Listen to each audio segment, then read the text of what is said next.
All right, so today we're taking a deep dive into something I think we can all relate to. Right. Solitude, being alone. Mm. We've got this amazing collection of quotes from Brainy Quote Cool. about what it means to be alone, and it's fascinating how many different perspectives there are on this, you know? Yeah, definitely. Like just looking through these quotes, I'm seeing some that are really empowering, Yeah. celebrating that time alone. Right? But then others that are almost like warnings about the dangers of isolation. Exactly, and it's making me rethink my own relationship with solitude, you know? Uh-huh. What does it mean to be alone? Yeah, well, and I think a good place to start is, how often we use the words alone and lonely interchangeably. Right. Like they're the same thing, but are they really? That's a great point. And that's something that a lot of these quotes really grapple with. It's like that Helen Keller quote we have here. Oh, yeah, classic. Alone we can do so little, together we can do so much. Mm-hmm. It's so true, there's so much power in collaboration. Yeah. But it also got me thinking, what about those things that we can only achieve when we're by ourselves? Yes, And absolutely. that's where this whole concept of solitude comes in, right? Exactly. And we see that reflected in a lot of these quotes. Like we have one here from Marilyn Monroe. Oh, interesting. She said, I restore myself when I'm alone. I mean, it makes sense, right? Someone like Marilyn Monroe, constantly in the public eye, Always surrounded by people. probably had very little time to just be herself. Yeah, I can see that. So solitude for her might have been a way to escape that pressure. To reconnect with her true self. Makes you wonder if there's a certain type of person who thrives in solitude. Yeah. Or is it something we can all learn to appreciate? Because then you have someone like George Washington who had a completely different take on it. Oh, right. He said, "It is far better to be alone than to be in bad company." And that makes me think sometimes solitude isn't a choice. Right. It's a necessity. Absolutely. It's like choosing the lesser of two evils sometimes. It's like sometimes being alone is the best way to protect yourself. Yeah, and that brings us to this really crucial distinction Okay. between chosen solitude and forced isolation. Right, because there's a big difference there. Huge. And we see that in a lot of these quotes, like George Washington's quote, along with one from Jean-Paul Sartre. Okay.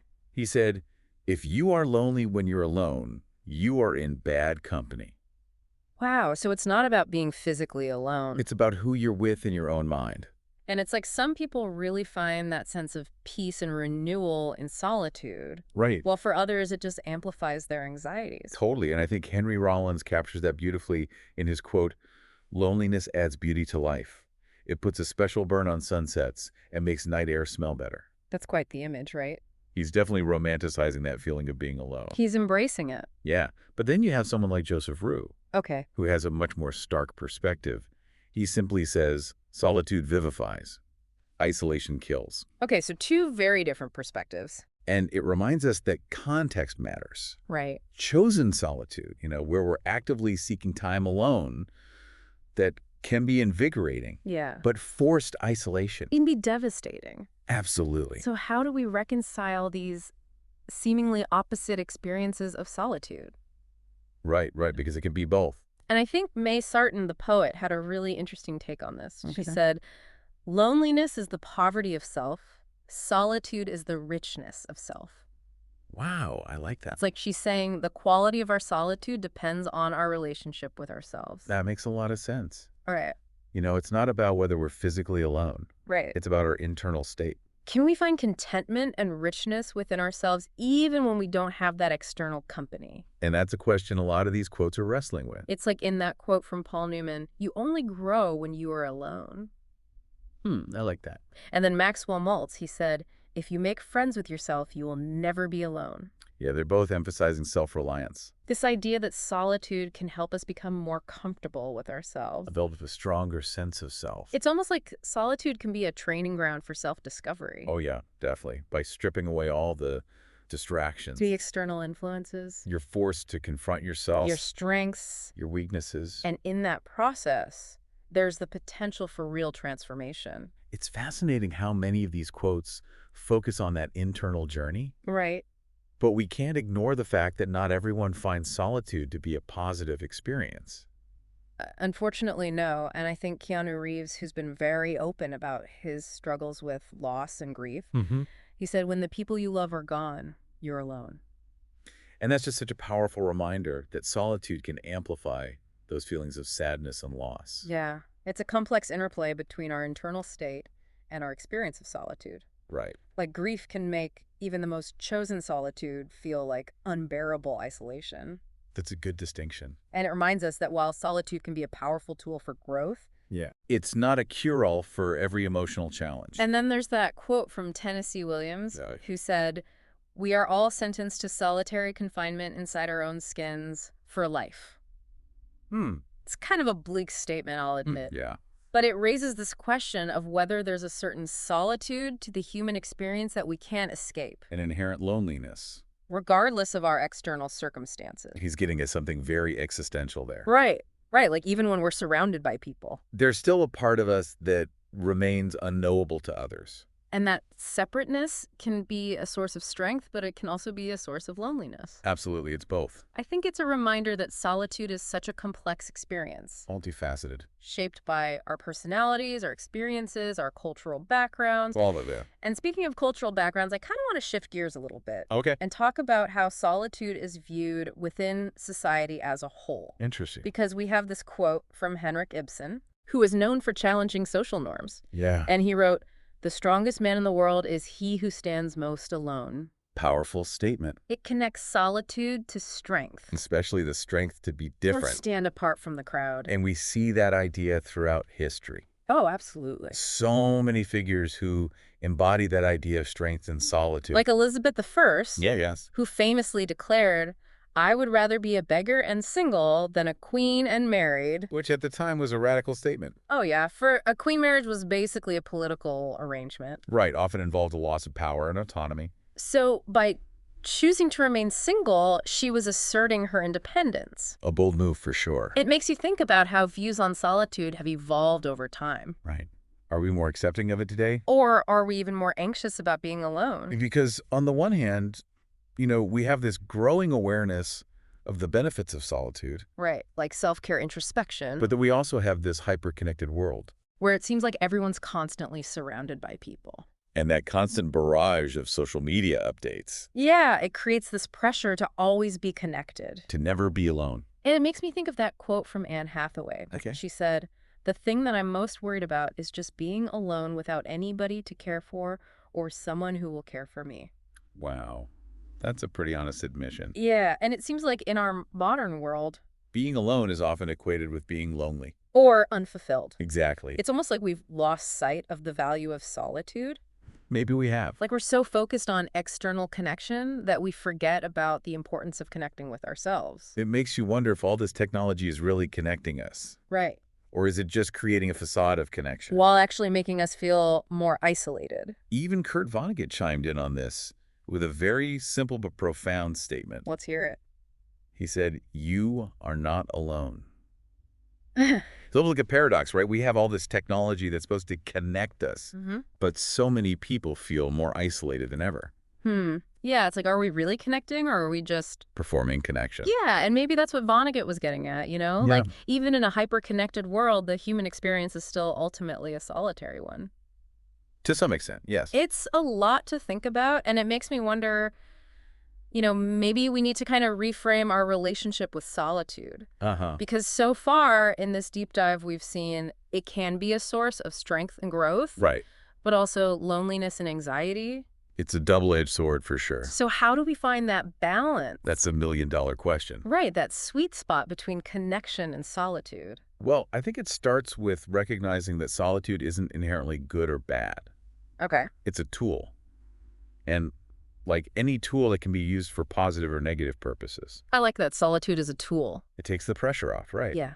It's not about becoming a hermit or anything. Exactly. It's about using solitude intentionally. To recharge, reconnect with ourselves. And that's where some of these quotes offer some really practical advice. Oh, yeah, for sure. Like we have one here from Ellen Burstyn. Oh, I love her. She said, "What a lovely surprise to finally discover how unlonely being alone can be."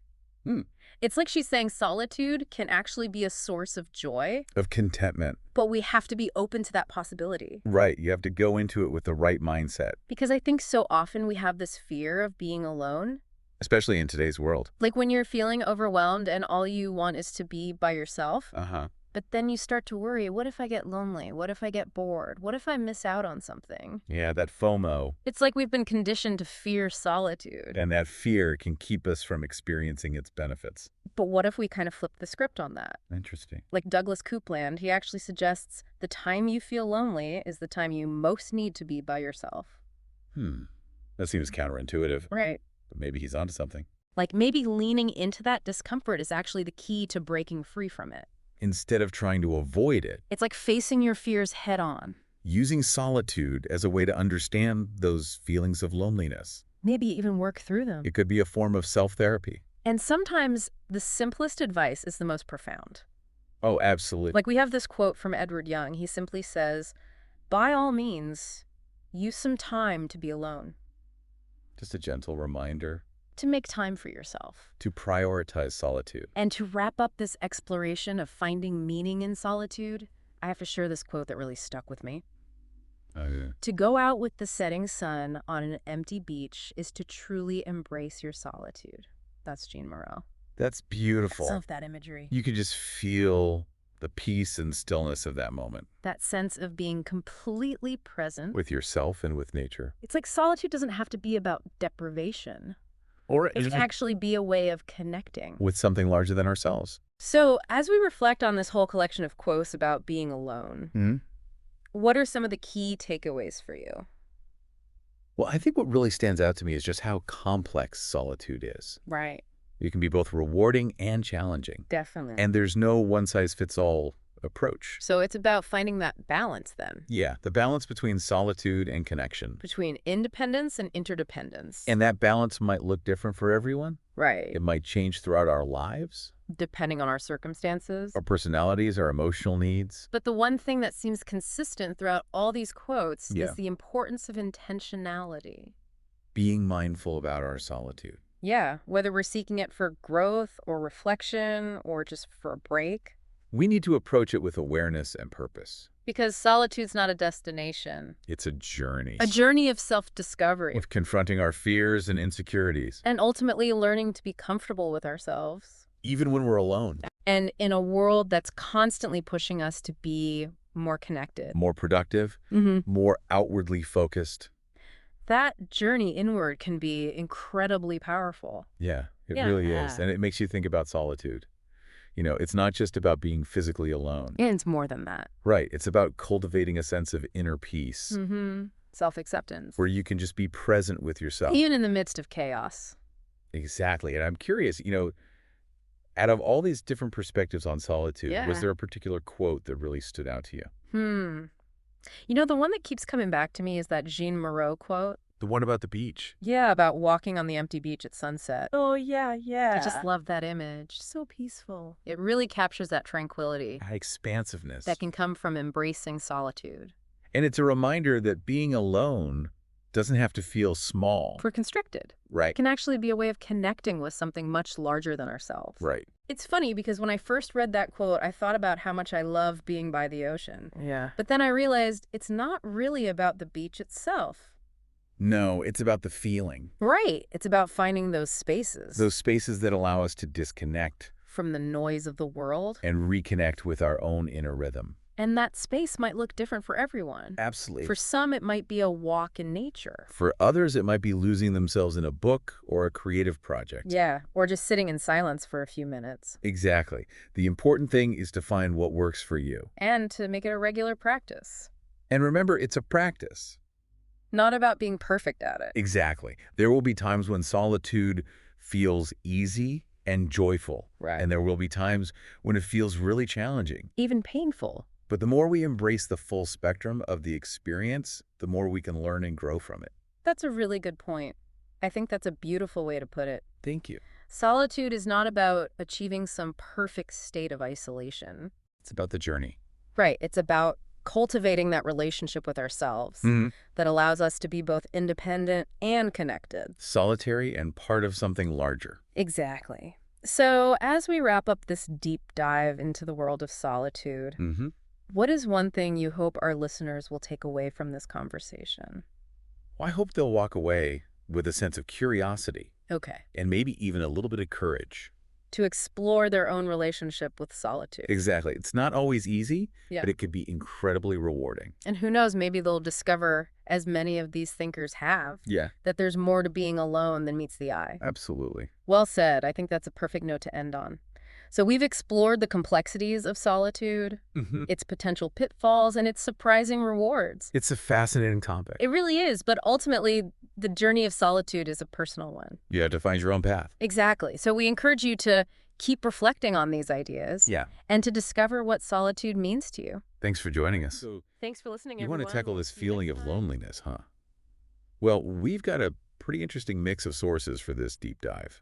We've got a German health insurance website, some psychology stuff, and even some quotes about loneliness.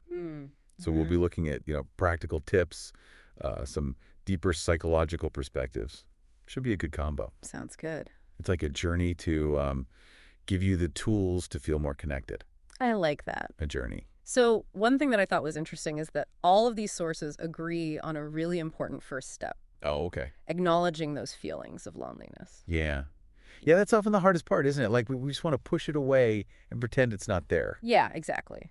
Exactly. Yeah. It's like trying to, I don't know, like trying to solve a puzzle without looking at all the pieces, Right. So the Barmer website, that's the German health insurance one, they give us some really practical steps. Okay. One that I thought was interesting was scheduling calls with loved ones. So not just, random hope we catch each other calls. Yeah. Yeah. But planned ones. I see. What do you think about that? I think it's really about creating that sense of anticipation and some dedicated time rather than just hoping to connect, whenever. Right. So yeah, it can really change how we prioritize those relationships. Yeah. Yeah, it's making time for it. Right. They also talk about the impact of pets on loneliness, Yeah, which makes sense, right? absolutely. That unconditional love. Yeah, that can be huge. Yeah. And for those who can't have pets, they suggest volunteering at a shelter, Oh, that's great. which I thought was really a good idea. Yeah. It kind of addresses two needs at once, right? Yeah. You'd spend time with animals. And you're contributing Yeah. to something. That sense of purpose. And that's actually something that the psychology website also emphasizes. It is. Yeah, that sense of purpose and meaning. Yeah. That can be really powerful in combating loneliness. Exactly. Speaking of which, their second tip about self-compassion, I thought that was really interesting. It's about treating yourself with the same kindness you would offer a friend. Yeah, I love that. It's so important. And it makes me think about something really important. It's hard to build genuine connections with others if we don't feel good about ourselves, Yeah. right? So that internal work, I think, is just as important as all the actions we take. Oh, absolutely. And Wayne Dyer, he says it beautifully in one of the quotes. You cannot be lonely if you like the person you're alone with. Yeah. It's not about being a hermit, but about having that inner foundation. Right. Self-acceptance. Yeah. And speaking of connections, the Barmer website had some interesting advice about shared meals, Oh, yeah. which seems simple, but there's actually something really powerful about preparing and eating together. Yeah. Don't you think? Oh, absolutely. And they even mentioned initiatives like, I'm going to try and say this, Über den Tellerrand, that connect people from different cultures through food. That's awesome. It reminded me of that quote by Helen Keller. Alone, we can do so little. Together, we can do so much. That's such a good one. It really is. It speaks to the, that basic human need for belonging. Yeah. And I think food can be that bridge, Yeah. that shared experience that transcends, our differences. Right, right.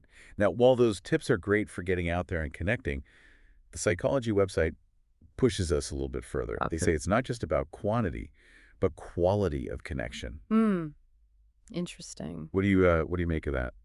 Well, I think it's a really crucial distinction because you can be surrounded by people, right? Yeah. And still feel lonely. Yeah. If those interactions don't really have any depth or meaning. Absolutely. So, yeah. And the psychology website's third tip about opening ourselves up to new experiences is a great way to, start building those deeper connections. So it's not just about attending events, but about engaging with the world in a way that feels authentic to us. Exactly. And I think that's where the Barmer website's tips on taking initiative and using small gestures come in. They encourage us to smile, make eye contact, strike up conversations, all those little things that can break the ice. Yeah. Yeah. It's like They're giving us permission to be proactive, Right. not wait for someone else to make the first move. Right. But what about those of us who struggle with, shyness or social anxiety? Yeah. Any advice for navigating that? Well, it's definitely a challenge, and the psychology website, they acknowledge that, Well, They have a tip that's specifically about practicing those small interactions, but in low-stakes environments, like chatting with a cashier or complimenting somebody's outfit.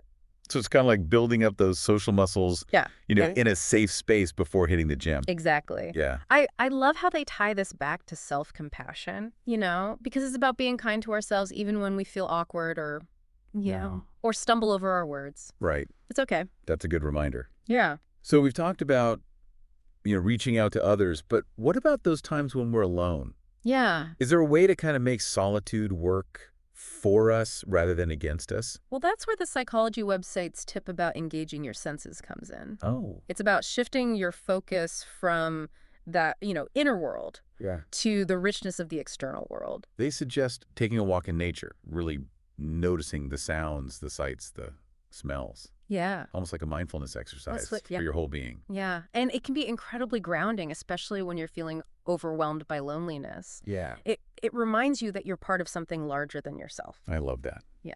Okay, so let's circle back to the Barmer website. Okay. We covered the first 6 tips, which were all about connecting with others. But tips 7 through 10, they kind of take a slightly different approach. Yeah, they do. What do you think about that? Well, they shift the focus to activities that can boost self-esteem and foster a sense of personal fulfillment.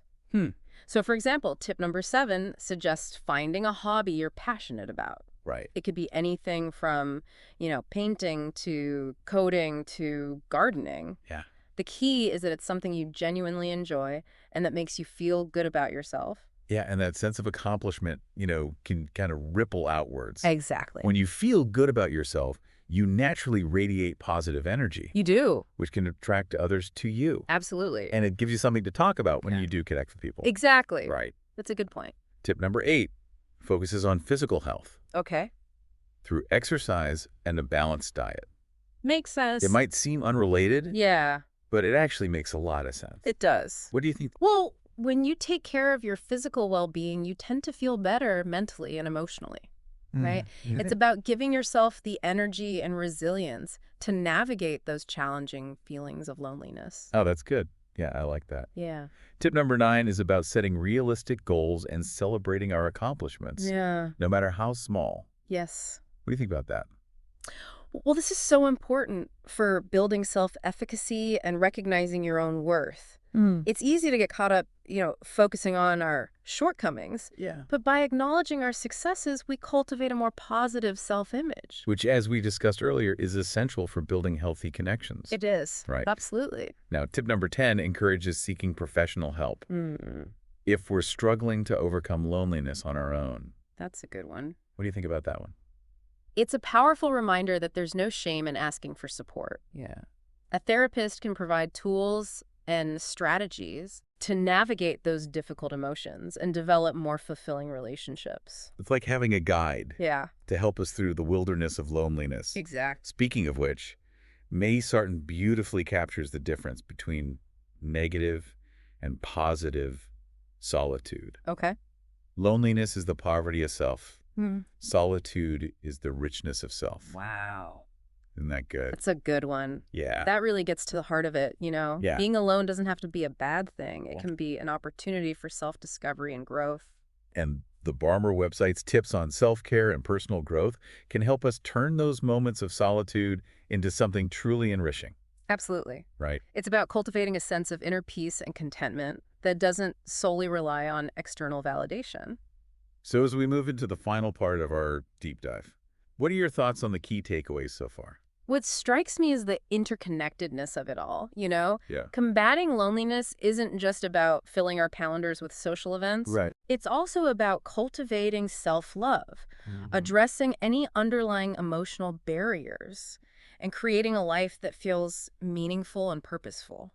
It really is about finding that balance. Yeah. The internal and the external working together. I think so, and I think that's what makes all of these sources so valuable. Yeah. They offer this holistic approach Yeah. to dealing with loneliness.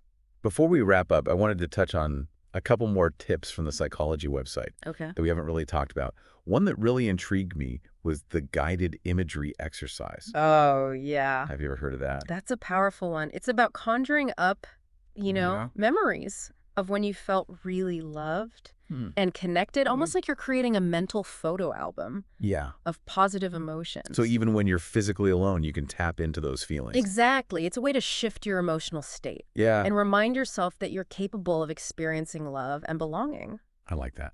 Another tip that resonated with me was about finding a cause that you're passionate about Yes.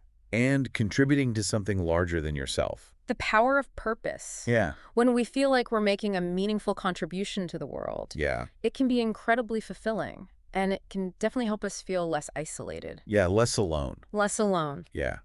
And it doesn't have to be something grand, right? No, not at all. It could be volunteering at a local shelter, Right. mentoring a young person, or simply being a kind and helpful neighbor. Absolutely. Every act of kindness, no matter how small, can create this ripple effect Yeah, of connection. I love that. And speaking of small acts, the psychology website also highlights the power of just, like, smiling at people. Yeah.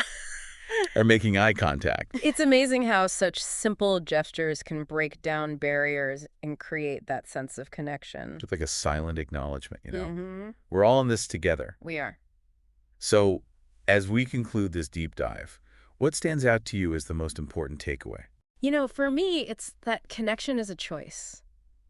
It's a conscious decision we make every day to cultivate a life filled with meaningful relationships and a deep sense of belonging. And it's a journey, right? It is. That requires both internal and external work. We need to nurture our own self-worth. Yes. While also, actively seeking out those opportunities. Absolutely. Yeah. Beautifully put. And remember, you are not alone on this journey. Yeah. There are tons of resources and communities out there ready to support you. So, as always, we leave you with a question. What small step can you take today to feel a little less lonely and a little more connected? Maybe it's sending a text to a friend, joining a local club, or just smiling at a stranger. Every step, no matter how small, makes a difference. It really does. Thanks for joining us on this deep dive into combating loneliness. And remember, you're never truly alone.